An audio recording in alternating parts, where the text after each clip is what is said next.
Now, FIFA President Gianni Infantino was on hand with several FIFA legends for the draw of the FIFA Legends Cup, which will be hosted in Qatar in the week leading up to the final of the World Cup. FIFA legends Roberto Carlos, David Trezeguet, and Marco Materazzi performed the draw in front of a crowd of VIPs and other legends. Divided by their regions, 8 teams made up of more than 100 legends will compete in the Legends Cup in Doha on December 15th and 16th, ahead of the World Cup final in the Lusail Stadium on December 18th.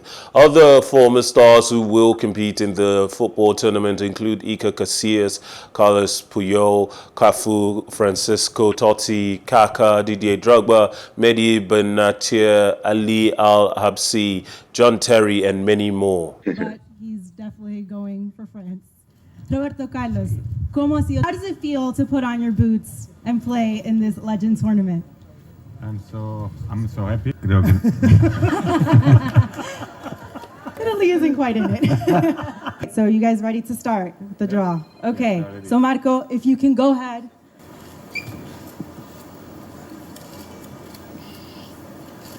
South America Panthers. South American Panthers.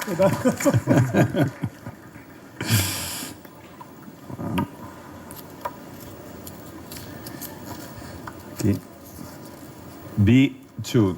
B2. Oh. European Dragons. European Dragons. Final 4. Yellow. They will be wearing yellow.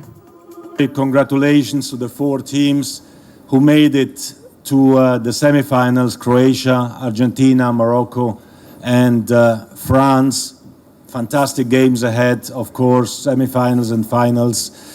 But tonight we're here as well for another very special event, the Legends competitions, the Legends World Cup, with incredible legends, with world champions, with players who have written the history of football, the history of the world, because we know football is the most important thing in the world, so it's the history of the world that these guys have written. They have made us fall in love hundreds and hundreds of times with the game, of course.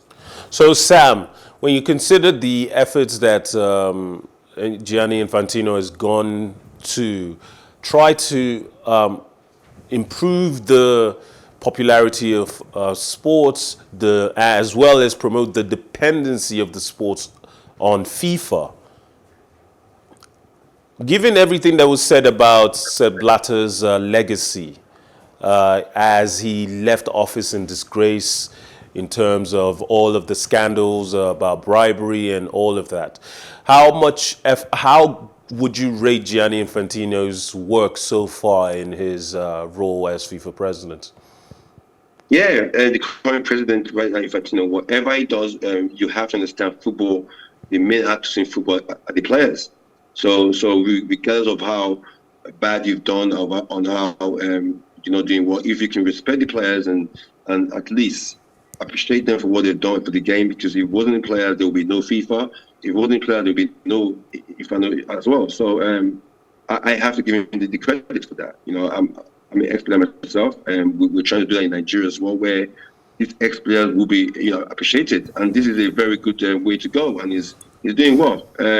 Apart from, what the former president did, we don't want to go into that. But what he's doing at the moment is so great for football. I bet you France will want to come to the legend competition than go to the main one, because there's so many legends that will be playing the competition. And I think it's a good step to take. As an ex-international, as an ex-player, you get appreciated more when you see people appreciating your work. In terms of everything that has been said about the Qatar World Cup, the fact that it was awarded to Qatar in the first place, a country with a limited population, a lot of which is made up of foreigners, foreign workers, and the fact that there was no infrastructure in place at the beginning before the tournament took place. For Infantino's legacy, he will already be remembered for being the first to bring this competition to the Middle East. Blatter did famously bring the competition to Africa in South Africa 2010.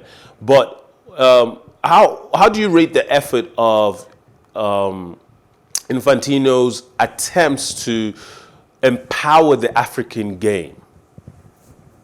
Yeah, regardless of what he does, people will always criticize his work. But let's be honest. Apart from what was going on, what went on through before the competition, I'm talking about this World Cup now. We have to agree that on the pitch, which is the more important thing, he is looking to be one of the best World Cup. Let's be honest. Let's get that point across.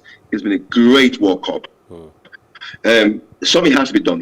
There's someone that has to take that step, and I think he's taking the step to give it to the Asian country. When you talk about the African country, he's a very good friend of Africa. Like you can see, he always hang around Amadou Pinnick. So he loves Africa. So he tries his best to always give back to Africa and make sure Africa gets the best bite. And at the moment, we're looking to get more slots for the World Cup. So yeah, we cannot fault him for that, because he is an African friend. So yeah, he always favors Africa for so many things. But when you talk about this World Cup, one of the people that didn't like that he went there because of what the country stood for. But let's be honest today, what they've done is incredible. I've seen so many tapes of women happy to be there, fans happy to be there, infrastructure was there, and the football has been really, really good. So let's give it up to the FIFA president for taking that step. Yes, you're definitely right. We've witnessed some of the best football in World Cup history in this competition. I don't know if it's just providence or if it's the efforts put in behind the scenes. We've seen a delivery of great quality entertainment.